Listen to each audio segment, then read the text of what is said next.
Hey, hey, hey, what's up? We're back. Let's get it with Aleric Anderson. So glad to be back with you. Today we're going to talk about the Rams, the Golden State Warriors, University of Missouri, NFL, NBA, college football. You know how we do it. Let's get it. Hey, hey, hey, what's up, America and the world? It's been a minute. This is your boy Aleric Anderson, and this is Let's Get It with me, Aleric Anderson. As the great Rakim said, it's been a long time. I shouldn't have left you. Glad to be back. Lot to talk about. We're going to jump right in. I'm just letting you know that we're back and better than ever, every Tuesday. Every Tuesday, we'll be doing this, and you'll be able to get it on any of the podcast outlets that you normally get your podcasts on. You know what they are: Apple, Spotify, all of them. We own all of them. So if you like it, go ahead and hit that like button when you listen to it. Download it, subscribe, tell your friends, tell a friend to tell a friend that Let's Get It with Aleric Anderson is back and better than ever. It's so much to talk about in the world of sports, but y'all know, those of y'all who have followed my show, who know how I get down, you know I got some teams that I love. I live and die with them. I've been their fans before it became trendy to be their fans. These are my teams. And so we talk about those teams really a lot. We dive into it. And look, full disclosure, I'm a musician, I'm a producer, I'm a creative director, I'm all that. This is something I love to do. Talking about sports is something I love to do. I ain't no different than most of the other cats that's on here doing this, other than, I have a love of sports, and I'm just going to tell you like it is. So thank you all for joining. Thank you for being back with me. Thank you for sticking and standing with me. For those of you all who are new to this format, hey, enjoy the ride. We're going to have a good time. Look, if you have any comments that you want to share or any show ideas, you can send those directly to me at 7musicandsports at gmail.com. SEVEN music, MUSICAND, and sports, SPORTS at gmail.com. Go ahead and send those to me. Hit me up. Also on the socials, we'll be on all the socials soon, so I'll keep you posted for that. But let's just dive right into this crazy, wacky sports time that we're in right now. Heavy in the college football, heavy in the NBA and NFL. It's just heavy. So the World Series just ended. Shout out to Dusty Baker and the Houston Astros. We don't talk a lot of baseball on here. Maybe next year in 2023. I'm a Cardinals fan, so shout out to the great Albert Pujols and Yadier Molina, for everything that you did for the city of St. Louis and everything that you gave to the baseball. Both of them are first ballot Hall of Famers. Absolutely. I wish Albert had never left, but shout out to him. Shout out to Adam Wainwright, who's going to run it back one more time with the St. Louis Cardinals. So just that's your baseball for your baseball fans. We'll get back into it as we get closer, as we go into the quote-unquote hot stove league time and also go into spring training and all that. But right now, we're deep, deep, deep into the NFL. We're just getting into the NBA. We're not even 20 games in yet. I think we're about at the 12, 13 game, 14 game line with the NBA. And college football is headed into the silly season where they start deciding who's going to be in the college football playoff. But we'll touch on that next week because it should be much clearer as it relates to what teams will be playing in. But we know what teams won't be playing in, and we know that Alabama will not be attending that party this year. So shout out to those LSU Tigers. Go Tigers. Shout out to him. Brian Kelly in his first year down there as the head coach. Shout out to the LSU Tigers and shout out to the entire SEC because my team, the Missouri Tigers, are a part of the Southeastern Athletic Conference. So yeah.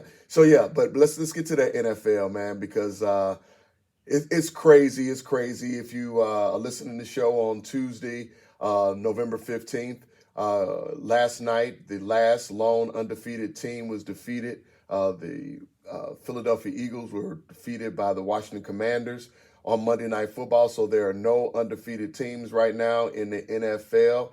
So those 72 Miami Dolphins, Mercury Morris, Larry Zonka, all them boys, and go ahead and pop that champagne, because there still has never been an undefeated team all the way through the season since 1972. Bob Greasy, Don Shula, all those boys. Shout out to them. There still has never been a team, and every year, if you're not familiar with their tradition, every year when that team loses their last game, they pop the cork of champagne. The New England Patriots came really, really close. They were one game away, but Eli Manning and the New York Jets got them. And so the champagne gets popped again this year for those guys down in Miami. But the NFL season is alive and kicking. Uh, it is really, really, really crazy to see how these teams are falling into place. When you look at these divisions, you're like, what is really going on? You look at the AFC East, where everybody had Buffalo was going to run away with that division. They're actually in third place in that division, a division where everybody has a winning record. But the surprising Miami Dolphins, with the first-year head coach McDaniels down there, with Tua Tagovailoa down there throwing to Jalen Waddle and Tyreek Hill, they really, really look really well. And the AFC is wide open. So shout out to those boys down in Miami Dolphins. But when you look at the division standings, Miami is leading the AFC East. The Baltimore Ravens and Lamar Jackson playing for that contract are leading the AFC North. In the AFC South, you got the Tennessee Titans leading that division. Kansas City Chiefs leading the AFC West, a division that everybody thought was going to be the best division in football, and has turned out not to be. The Kansas City Chiefs are doing what the Kansas City Chiefs do. The Chargers are doing what the Chargers, they do. They look good, they look bad. But the Denver Broncos and the Las Vegas Raiders are very, very disappointing. When the Denver Broncos made that trade for Russell Wilson, everybody thought that was going to be a big step for him, and then they signed him to that extension, and all they got from that is a 3-6 records. And the Raiders went out and got Josh McDaniels, to be their head coach, and the Raiders are horrible. They're 2-7 right now. Their starting quarterback is crying on television. It's bad. They went out and got Devontae Adams, and it has not done well for them. It has not boded well for the AFC West or the Las Vegas Raiders. So that's the AFC West. And the NFC East, the surprising, I don't care what anybody tells you, the surprising Philadelphia Eagles, 8-1, Jalen Hurts as the starting quarterback. Sirianni is their head coach. Nobody had the Philadelphia Eagles in first place right now in a division with the Dallas Cowboys. If they tell you that, they lying to you. Philadelphia is surprising everybody. They're playing some good defense. They still can't stop the run, but Jalen Hurts is out there playing at an MVP level. The surprising New York Giants, with Daniel Jones playing for a contract. Saquon Barkley, they just recently said they're going to put his contract extension talks on hold because he's a running back and he's been injured a lot. But they're at 7-2. The Dallas Cowboys are sitting there at 6-3 after giving away a game against the Green Bay Packers, who did not want to play, thanks to Dak throwing 2 interceptions, one of them in the end zone. And the surprising Washington Commanders are sitting there at 5-5 after beating the Philadelphia Eagles last night on Monday Night Football. In the NFC North, nobody saw this coming. Don't let anybody tell you that they saw Kirk Cousins and the Minnesota Vikings leading that division at 8-1. 8-1, the Minnesota Vikings, after pulling off a crazy win against the Buffalo Bills, which was just insane. Everything about the last minute or so of that game was insane, including when the Minnesota comes out that the NFL is saying when the Minnesota Vikings went for that 4th and goal and was stopped by the Buffalo Bills had 12 men on the field, which they didn't see. And surprise, surprise, next thing you know, they get the ball. I believe Buffalo was up by 5, maybe 3 or 4 or 5. They were up by 5, and I was saying they should punt. They should take the safety and punt out of there and play defense. I did say that. My wife will tell you, because I said it's sitting on the couch, they should do that. What do? They fumble in the end zone. It's a touchdown. It goes into overtime thanks to a drive by Josh Allen. And then when we get in overtime, Josh Allen throws an interception to the great future Hall of Famer Patrick Peterson in the end zone. And so the Minnesota Vikings pull out their win. They're sitting at 8-1. The Green Bay Packers get a win they were not supposed to get against the Dallas Cowboys. They're sitting at 4-6, but they're not really going anywhere. Christian Watson had the game of his life. 3 touchdowns, just running free down the field. Let me let you in on a little secret. It's not really rocket science. If you let an NFL wide receiver run free down the field, most of the time, they're going to catch the ball. Actually, I would say more than 75%. And that's what he did. There were 2, one that he stopped running on, and I thought he broke his finger on that. There was a couple of plays that, he was doing rookie stuff, but there were a couple that he was just running free. He didn't even have to make any kind of spectacular catch. Going back to that Minnesota Vikings game, Jefferson is a beast at wide receiver. Talk about spectacular. I just wanted to make sure I gave him his love.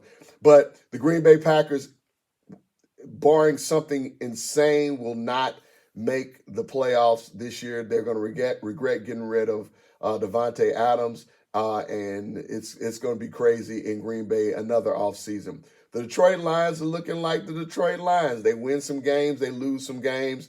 Jared Goff is looking like Jared Goff. Some days he looks like the first round, top of the draft quarterback that the Rams made him. And then the other times you can see why the Rams gave up on him and traded him for Matthew Stafford. Chicago Bears are up and coming. Justin Fields, they're trying to unlock him. They're getting them some guys to work with. So that's going to be an interesting division going forward after this year. The Bears are looking, if they stick with Fields and they keep him healthy and they give him something to work with, I think he'll be fine. The NFC South, you just put them all in the bag, shake it up, throw it up in the air, and see what happens. The Tampa Bay Buccaneers get 2 wins. One they should have never gotten last week against the Rams, thanks to Raheem Morris's horrible soft zone defense.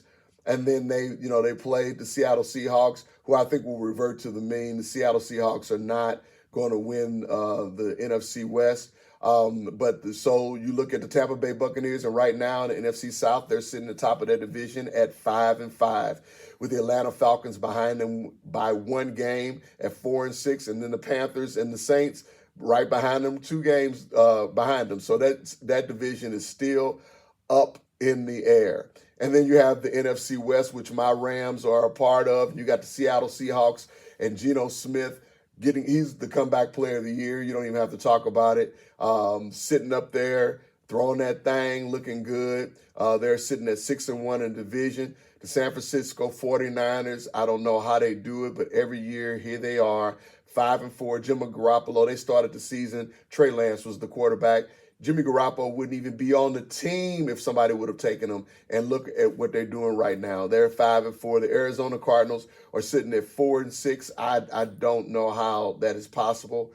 And then my lowly Los Angeles Rams are sitting at the world champion Los Angeles Rams are sitting at 3-6. The season is not over, but it's close to over. Now, people are saying, well, what's wrong with the Rams? This is what happens when you say F them picks. This is what happens. Those people who just, they watch a lot of ESPN, but they don't really understand what they're watching, or they just spout what they hear. Here's the issue with the Rams. The Rams have some injuries. The Rams have struck out on the draft picks that they have made. They've had some horrible drafts. They've had some good drafts. I was looking at their draft because I wanted to see if there really was a team that wasn't built on draft picks. And I went back to 2014. So out of the 2014 draft, let's see who the Rams got out of that. Let's look. Oh, I know who they got as a 13th overall pick. They got Aaron Donald. That's in 2014. That's a draft pick. They drafted Aaron Donald. They missed most of that draft. Those players that are in that draft, which included Michael Sam from the University of Missouri, most of those players are not in the league anymore. But I can tell you who is in the league, and that player is Aaron freaking Donald. Aaron Donald is still in the league. That's the 2014 draft. When you look at the 2015 draft, that draft got them Todd Gurley and Rob Havenstein, one of their linemen, and you can't doubt that Todd Gurley pick. Todd Gurley, as a Ram, led that team to the Super Bowl, MVP. So you can't really look at that and go, well, the bad draft. Okay, that's the 2015 draft. So they are building through the draft. You look at that 2016 draft. At the top of the draft, the first pick was Jared Goff, took the team to a Super Bowl. In the fourth round, they got their starting tight end who's playing right now, Tyler Higbee. You can't say they missed on that draft either. You got two great starters and a Super Bowl out of 2016 draft. You look at the 2017 draft, you look like, they really didn't get anything. I'm looking at the draft. What did they get? Oh, you know who they got in the third round? The third round, the fifth pick in the third round. Do you know who that player was from Eastern Washington University? That man, Cooper Kupp. They got that man, Cooper Kupp. Not in the first round, not in the second round, but Les Snead got that man in the third round. They also got John Johnson, who was an outstanding safety that they couldn't afford to keep. I think he's over with Cleveland right now. So in that draft, in that third round, they got both of those players. And we don't even need to talk about what that has meant to the team. You look at the 2018 draft, they got offensive linemen in there that's supposed to be playing. They got no boom in that draft. But that draft, they got Sebastian Joseph, defensive tackle. He played well for them, and he's not on the team right now. But that draft is where they started fading on those picks. That's that 2018 draft. Then you look at that 2019 draft. You got Taylor Rapp, safety in the second round, starter. Darrell Henderson, third round, still playing. You got David Long, still on the team, still playing. Gaines, that was on the team last year. Nick Scott, still on the team right now. So you got players from the draft. So it ain't always F that draft. They got players that are coming out of the draft players. Here's the draft that is coming back to bite them right now. That 2020 draft. The Rams, the 2020 draft is the draft that's coming back to bite them right now. Because what are the Rams missing? The Rams are missing a viable running game, and they're missing a wide receiver that can stretch the field. Okay, they wouldn't got Robinson, but Robinson is more like Robert Wood receiver. They're missing the wide receiver that can stretch the field and a viable running game. And in 2020, the Rams went and tried to get those two things. The Rams did not have a first-round pick in that draft, but they had 2 second-round picks. And with those 2 second-round picks, they picked Cam Akers from Florida State, running back, and they picked Van Jefferson from the University of Florida, wide receiver. And when you look at right now with the Rams, those two players are not doing what they're supposed to do. Van Jefferson is staying injured. He's staying injured. Cam Akers was inactive for 5 of the games this year, and they tried to trade him. So that's where, so it's not, F them picks. It's that your picks have to hit. And right now, those picks are not hitting. And then when you look at last year's draft, at the 2021 draft, Tutu Atwell, supposed to be a little speedster kind of dude. He's all right, but he's not really doing anything. Ernest Jones is okay. Here we go. And now in the 7th round, though, you got Skronik. In the 7th round pick, you got Skronik in the 2020 draft. Skronik is serviceable, but that's where you start. So if you look, you don't get anything out the 2020 draft. You not really getting anything out that 2021 draft, and then this draft also is hurting them because they used that 3rd pick They didn't pick to the third round in this year's draft. They went and got an offensive lineman. Burst, he's hurt. Okay. There are a lot of players that in this draft, I saw the seventh round pick Yeast out there Sunday. So this draft is not. So they've missed big in the last three drafts. And that is the issue when you're going to pay your players like you sign Matthew Stafford to extension. You sign Aaron Donald to extension. You sign Jalen Ramsey to an extension. You sign Cooper Kupp to an extension. You go out in free agency and go get the wide receiver.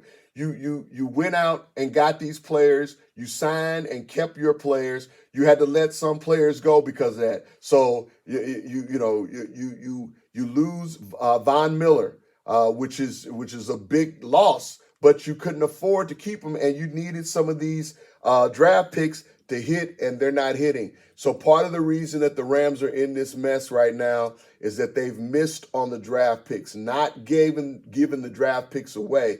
They've missed on the guys that they've drafted, especially those Cam Akers and those Van Jeffersons. They have really missed on them. So that's where the Rams are. I think the Rams are still going to recover. I'm not sure if they're going to make the playoffs, but they will have a winning record. They have too much pride, but anything can happen in the NFC West. So we'll see what happens. But like I said, we will see. We will see, because anything can happen with that particular division. So that's my football. I don't have any big prognostications to make about what's going to happen, who's going to be in the Super Bowl yet. That ain't what we do in this show. We just talk about what we see and what we enjoy. So shout out to the Rams. Come on, Rams. This weekend they play New Orleans Saints, and then they got to run that gauntlet. They playing the Kansas City Chiefs the following week. So send up a prayer for my Rams. Send up a prayer for my Rams. Speaking of prayer, send out a prayer to the University of Virginia with the tragic shooting, murder of three football players by a former football player. Those young, gone too soon. So let's make sure we send out a prayer to the University of Virginia, the University of Virginia football team, all to the families that were affected by these events, and we got to do better, y'all. We got to do better. This is a different show, but we got to do better. All right, hey, shifting gears. Hey, let's talk about them. Let's talk about that NBA, because y'all know what it is. Let's talk about that NBA. I remember back in the day, man, they used to have these commercials, and the commercial says NBA action. It's fantastic. It's fantastic. I can't believe it. Anyway, hey, some headlines just came out from the NBA real quick. Some headlines that you need to watch before we dive deep in the NBA. Just came across the wire that Devin Bain is going to miss at least 2 to 3 weeks with a toe injury. Here we go with the Grizzlies. We got to see what's going to happen. That's their second leading scorer. He out there shooting that thing. Now it's going to go on Dillon Brooks. And we know, if you watch the NBA, Dillon Brooks is up and down, down, down. Then he's up and down, down, down, down. So we're going to see what happens. Looks like Wiseman, and I'm going to talk about my Golden State Warriors, look like they're going to give him some time in the G League, because he looks completely lost out there. Kyrie is going to miss another game due to his suspension. I'm not going to even talk about, I ain't going to waste this time talking about Kyrie Irving. It's more, what's going on with Kyrie is more than the recent issues. And we have a lot of people who talk about Kyrie and all this stuff. It's more than what's going on right now. So I personally think the Nets, not that Kyrie's not a good basketball player, not a great basketball player, but I think personally the Nets need to go ahead and cut bait, let that man go to another team and just let him go and play ball. Whoever want to pay him, let him pay him. Who don't. And let's just get this out so we can talk about basketball. And that's what I'm getting ready to talk about. Man, look, here we go in the NBA season. some things are going true to form. Other things, it's like, what? I, I didn't see that coming. One of them, I didn't see that coming. How about the Utah Jazz? Danny Ainge takes over the team, trades Donovan Mitchell, trades baby hands. That's what I call Rudy Gobert. Trade him, just cleans house. And what do? They have 10 wins. They are 10-5. They're 5-0 at home. They're playing even on the road, 5-5. And they sitting right now number 3 in the Western Conference.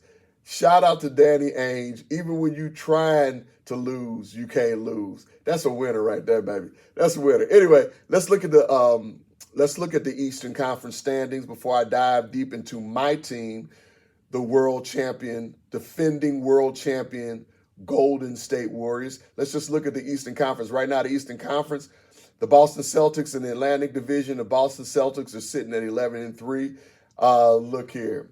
Joe Mazzulla, I ain't know the cat. I ain't know what he was doing when Ime Udoka got fired. I was like, what is going to happen? What are they going to do? All they doing is they 11-3. They've won 7 in a row. They 8-2 in their last 10 games.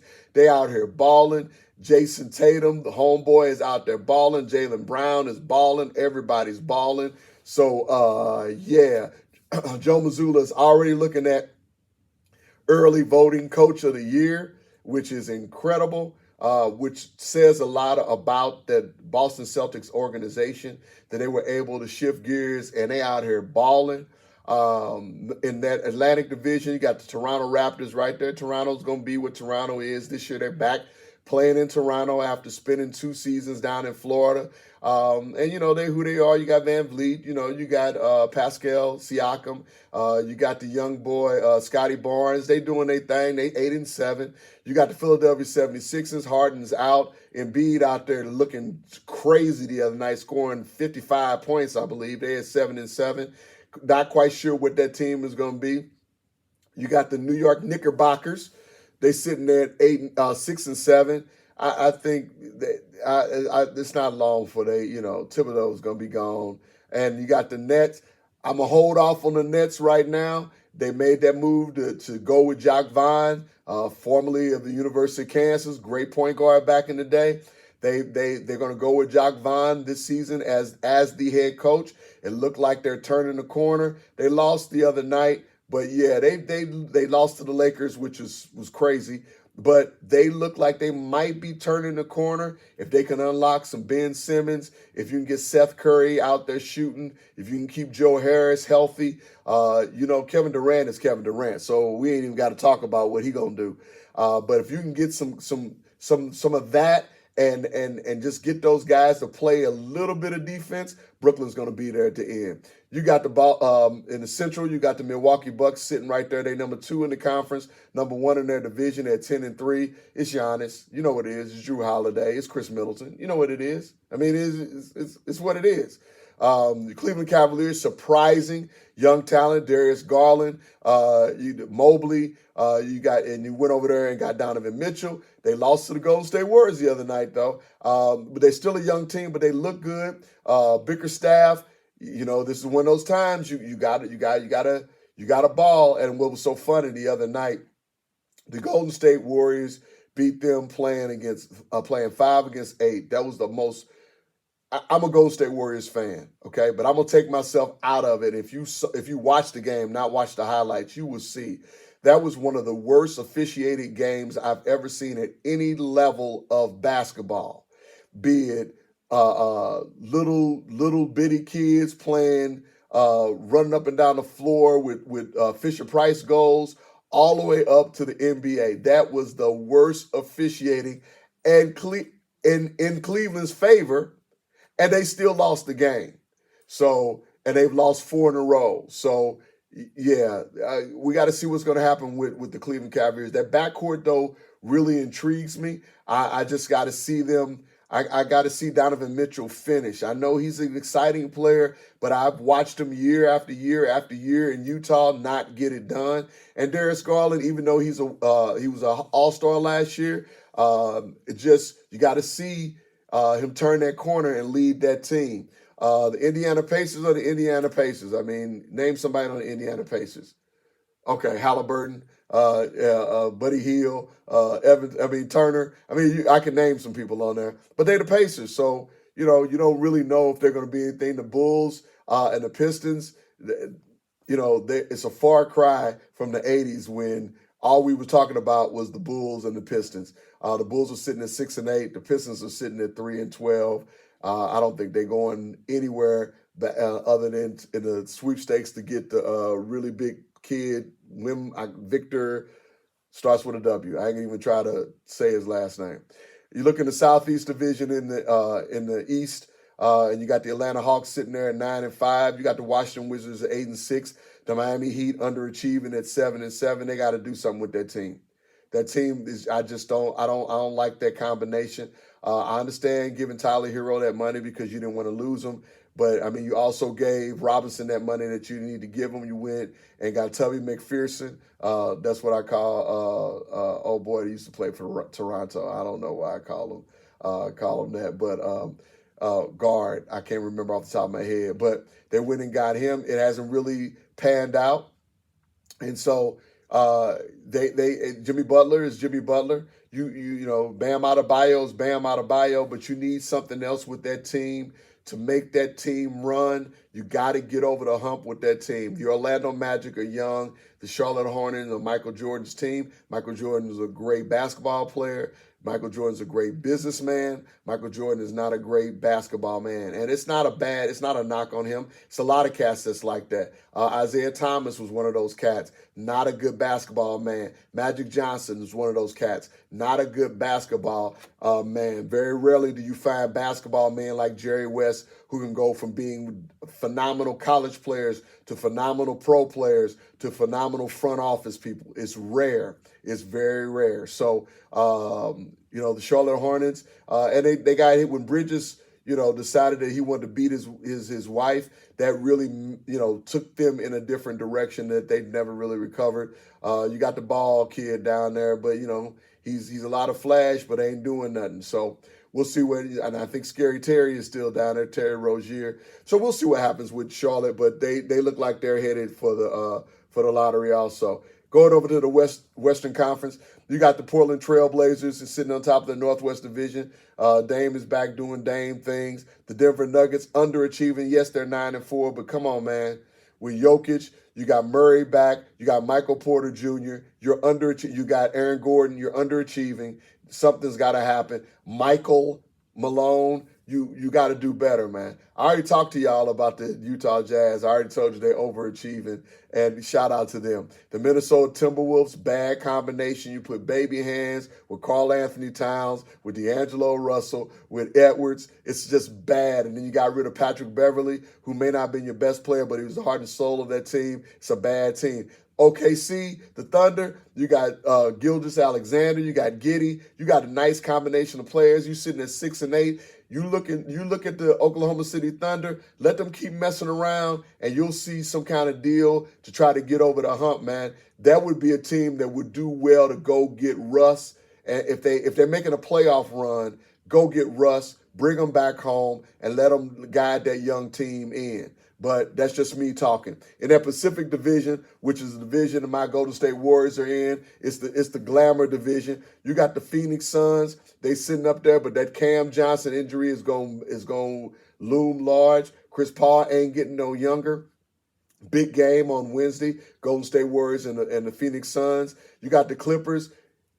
Kawhi ain't playing. He ain't been playing. He ain't gonna play. You thought at the beginning of the season when they brought John Wall in, you put him with Kawhi, you put him with Paul George and John Wall, you thought they was going to be nice. No, they just the Clippers. They still beating the Lakers, though, but at 8-6. But unless you get Kawhi back, they're not going to go anywhere. Sacramento, y'all. Sacramento, I done seen Sacramento 3 times this season play. That's a nice team. Mike Brown got them boys balling. De'Aaron Fox is playing really, really well. Sabonis is playing really, really well. They got, Malik Monk coming off the bench, playing really, really well. They got, I forget what that kid named, that rookie. You got, oh boy, the the kid that was their first round pick last year, the defensive guy out of Baylor. He's coming off the bench now. They might get rid of him because they got another cat that's longer and a better offensive player that's doing it. Mike Brown got them cats balling. So watch out for the Sacramento Kings. This might be when I think they have missed the playoffs 17 years. I think that's what I heard. This might be the year that they at least making the play-in game, barring any injuries, because De'Aaron Fox is trying to be on that All-Star team in the same backcourt with the great Steph Curry. You got the Golden State Warriors. They're sitting at 6-8 right now. They are 0-7 on the season on the road. That is crazy. They're 6-1 at home, but 0-7 on the road.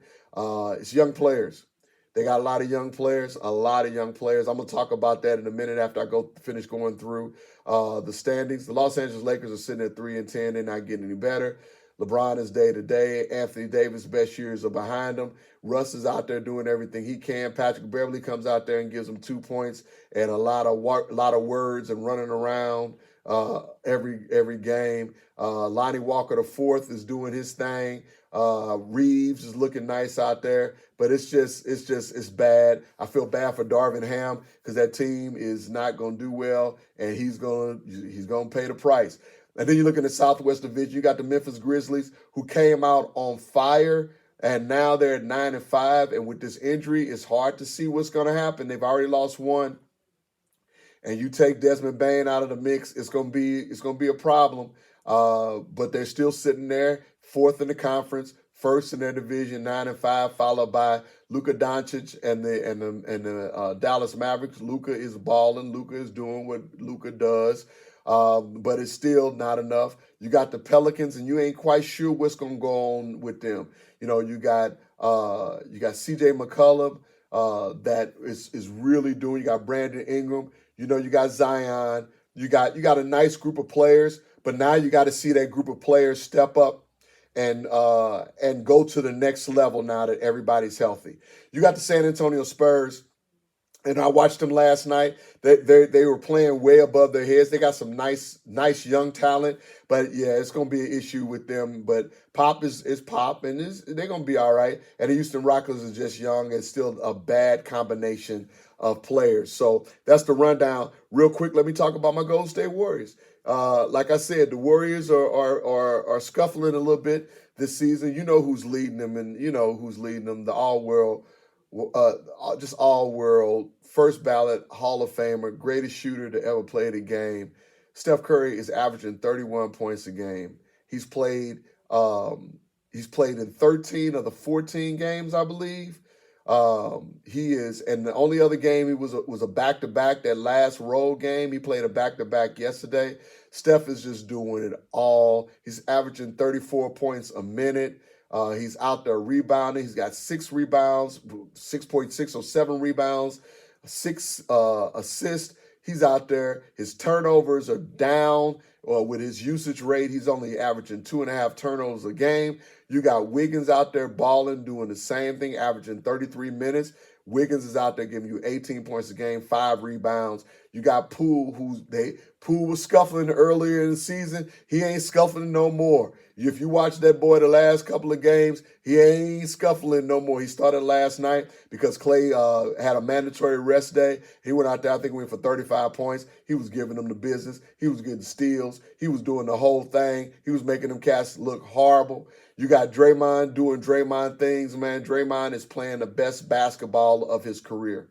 Draymond Green is playing the best basketball of his career. You're looking at his numbers and go, oh, he just averaged 8 points, 7 rebounds, 7 assists. Yeah, but he's playing the best basketball of his career. Shout out to Draymond keeping his head down after just tripping earlier before the season started. But he's playing the best basketball of his season. Shout out to young Anthony Lamb, he's that warrior. You know how the Warriors do. You're getting ready to see another one, just like Wanda Scotto Anderson and Gary Payton II and all these cats that you like, who are they? And they end up doing.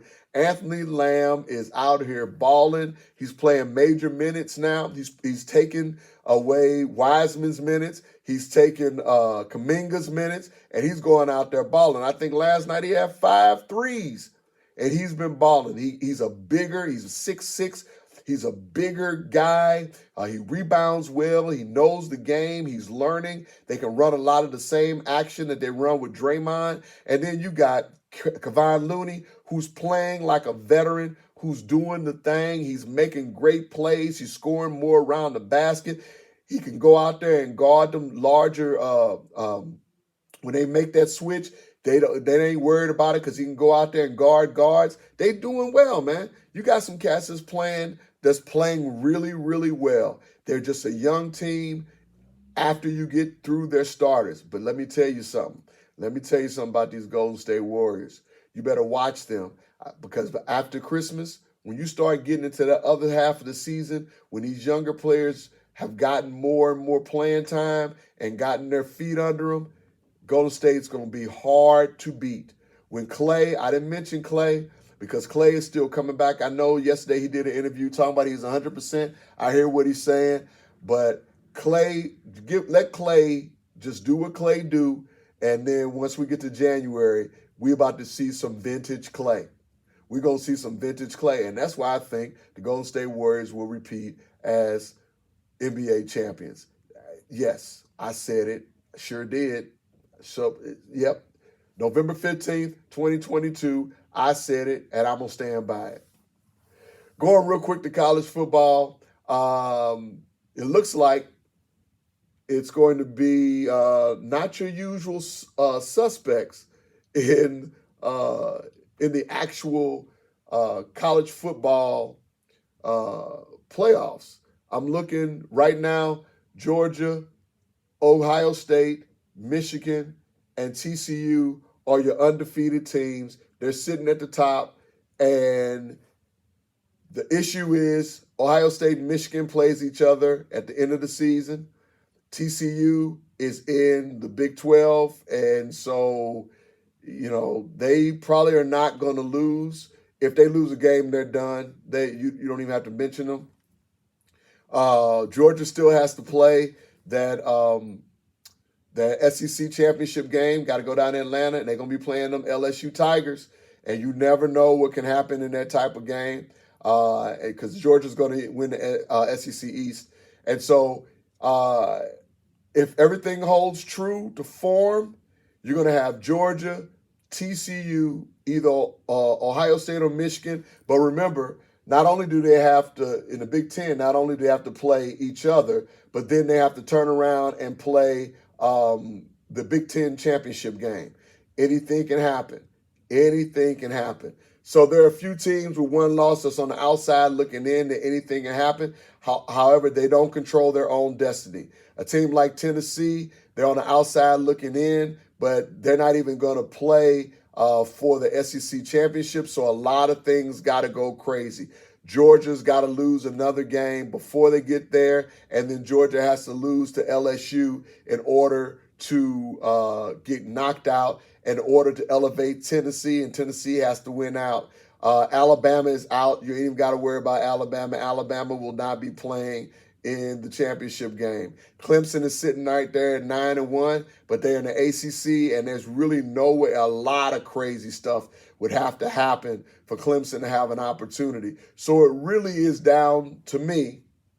It's really down, and I'm not even looking because I don't want to even look at the. I'm not even looking at the bowl, the I don't even know what they call it, that comes out every Tuesday, the rankings that for the college football playoffs. I'm not even looking at that. I'm just looking at the AP top 25 because I don't want to be touched by that. I don't want to be moved by that. I just want to tell you what I see. And based on schedule that I'm looking at, it's really down to 5-6 teams. Georgia, Ohio State, Michigan, TCU, Tennessee, and USC. That's it. Georgia, Ohio State, Michigan, TCU, Tennessee, USC. That's it. And what they would love to have, man, what they would love to have, when I say they, the people who put the college football playoff together because they want people to watch, what would be good for them is Georgia, Ohio State, TCU, USC. That would be great for them. That would be better than Tennessee. They would love to have USC in there. But we'll see what happens. There's still a lot of games to be played, still conference championships to be played. My school, real quick, University of Missouri, shout out to them. They got blown out against Tennessee. It's not as bad as it looked, but it was really bad. They gave Eli Drinkwitz, their head coach, a extension. I think it was worth it. Mizzou's problem is they're lacking on the defensive back end, and they don't have a running back.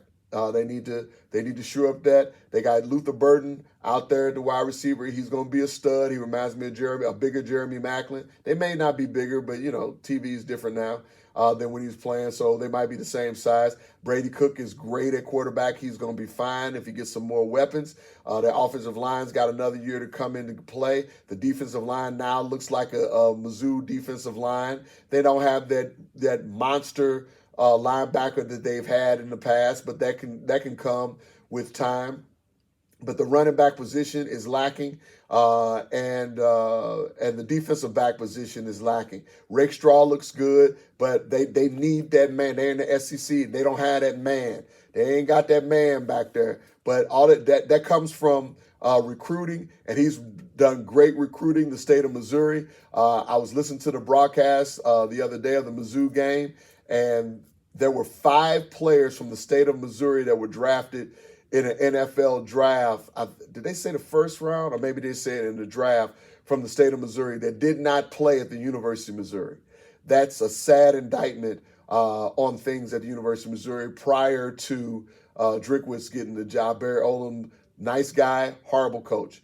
So shout out to Drinkwitz for getting that extension. So look, here we are. We're in that time of year where you got college football popping off, getting ready to get down. We're going into that Christmas season with the NBA, which we love. The NFL is going into them crunch games where teams are really going to be in or out over the next couple of weeks, and we're going to stay on top of it, man. I am so glad to be back talking sports with you guys. It's like a conversation, man. I feel like I'm sitting somewhere with a cigar in my mouth, chilling, talking to my boys, talking about sports, because that's all we do. That's what we do. When we ain't doing the music thing, man, we talking about sports. We talking about just cool stuff, and that's what we're going to do right here on Let's Get It with Alerica Anderson. Thank you for joining me. Thank you for sticking and staying with me. Thank you for coming back. Thank you if this is your first time listening. Thank you for joining me. Listen, again, if you want to drop a line to the show, tell us what's up, tell what you think of the show. I would love for you to do that. Our socials will be up and running by next week. Some new branding, the whole 9 thing, the whole 9 yards, not the whole 9 thing, the whole 9 yards. Also, it's going to be a lot, the website, all that good stuff. But until then, if you want to drop a line to the show, feel free to email me at 7 Music and Sports, SEVEN, Music, MUSIC, and Sports, SPORTSAND, and Sports at gmail.com. You've been listening to Let's Get It with Alerica Anderson. Thank you for listening. Hey, I'll holler at you. See you next week. Peace.